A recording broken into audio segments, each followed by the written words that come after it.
The highlight of our voyage aboard the Holland America ship, the Plantation, was the 8 days of travel and exploration on the Amazon River in Brazil.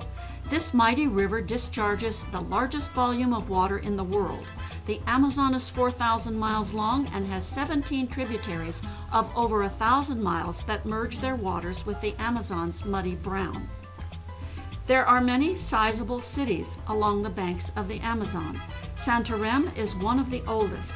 It is an important market center, as evidenced by the bustling waterfront and ferryboat traffic.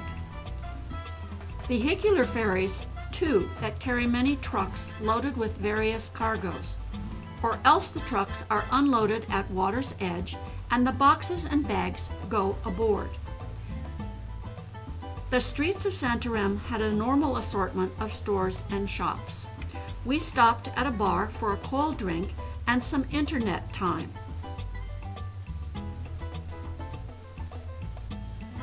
Then stopped to watch a domino game. The cathedral dates back to 1761. It flanks one side of the market. Many kinds of sleeping hammocks, an assortment of hats, as well as general dry goods were on display at this market. These vendors had fresh river fish for sale. And don't forget the limes for your fish. Of course, the souvenir shops had been set up for us. Dried piranha, anyone? Continuing upriver, we were able to take the ship's tenders into a tiny pier at Boca de Valeria village. The ship's passengers outnumbered the local inhabitants of this river community, which is probably representative of the many small villages along the Amazon River.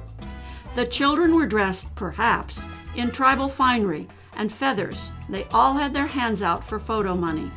Locally made arts and crafts were doing a brisk business, as well as the local bar. The houses, all on stilts, were basic, with some small gardens planted in ruined canoes. They had outdoor kitchens and even a TV dish antenna. Many of the local men were chartering their boats to take passengers up the nearby stream to another village. The engine, shaft, and prop are like the longtail boats in Thailand. We hired Antonio to take us. The next village is perched atop a low hill to avoid the nearly 30 feet of river rise during the wet season. This was a bigger settlement. It had a school, a church, a cemetery, and a couple of soccer fields. But there were very few people around. We figured they were all down at Boca de Valeria entertaining the tourists. Indeed, on our way back, we passed several boatloads going home. Manaus is nearly 1,000 miles up the Amazon River and is the most important city on the river. Settled by the Portuguese, it retains significant cultural buildings that have been restored.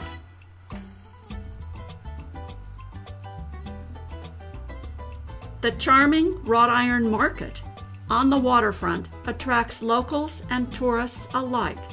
There is a vast array of local products and food offerings.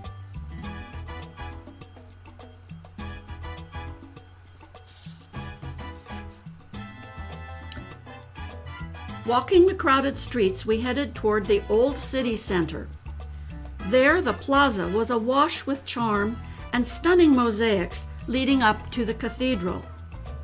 We had come to visit the renowned Teatro Amazonas. It was built in the 1890s during the rubber boom. Our tour took us inside this opulent landmark, where we were lucky enough to have an orchestra practicing for a concert that we attended that very evening.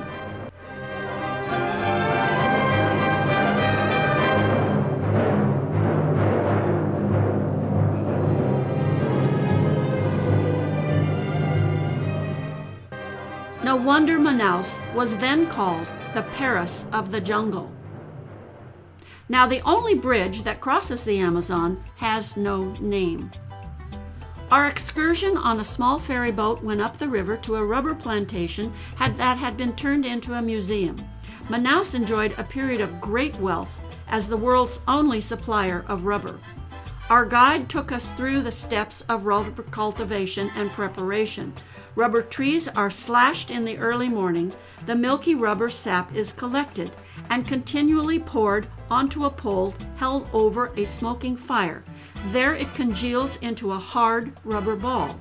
This is what goes to market. And yes, it does bounce. The workers on these plantations were basically slaves. They had palm thatch houses in a small settlement. They did have a church in the settlement. Because of their hard life, most of them died early, and they were buried in this cemetery. Meanwhile, the managers lived in splendid style in proper wooden houses with all the fine furnishings and accessories of the times.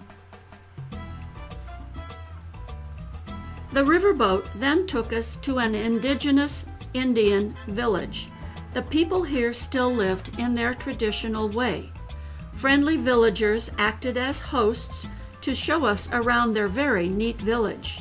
The bamboo and thatched houses, again with a garden in a boat, had minimal furnishings, except for the hammocks.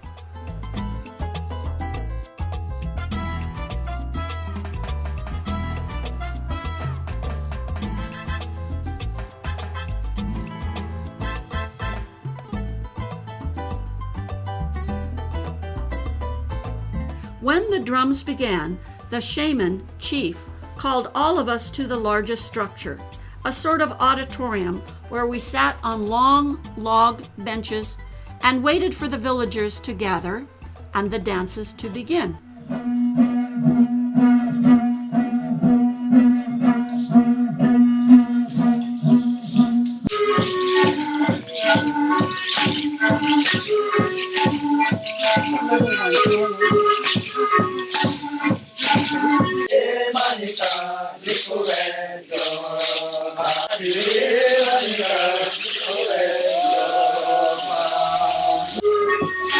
Of course, we got the call to join in the dancing. Quite a lovely experience. Manaus is where the Rio Negro and the Amazon River flow together. As we left the city behind, the waters of the two rivers blending were very apparent. Our next port of call was the small town of Parintins. There, the local ferry boats took the passengers from the ship to the shore.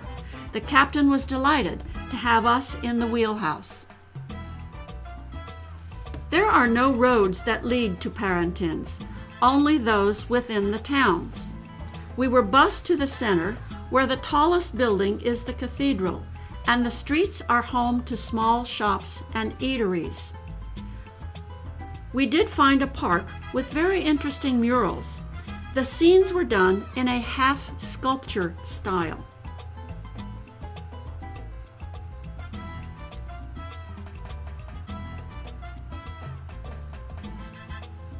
A final look through the Main Street tourist stands, and we were back on board. Heading back down the river toward the sea, our final shoreside stop on the Amazon was at Altar de Chão. The sound of happy music by the local band greeted us and carried us on our way as we walked through the plaza and into town. There were small shops offering handmade arts and crafts from the indigenous peoples of the Amazon. Altar de Chão's main attractions are the beaches and is sometimes called the Caribbean of the Brazil. This popular resort area is alive with activity, both on the water and on the sand. This game looks to be sort of a cross between soccer and volleyball. Cold beer at the beach bar was as unforgettable as the friendly, smiling people. And, as Chris, the ship's steel drum player, says, every little thing's gonna be all right.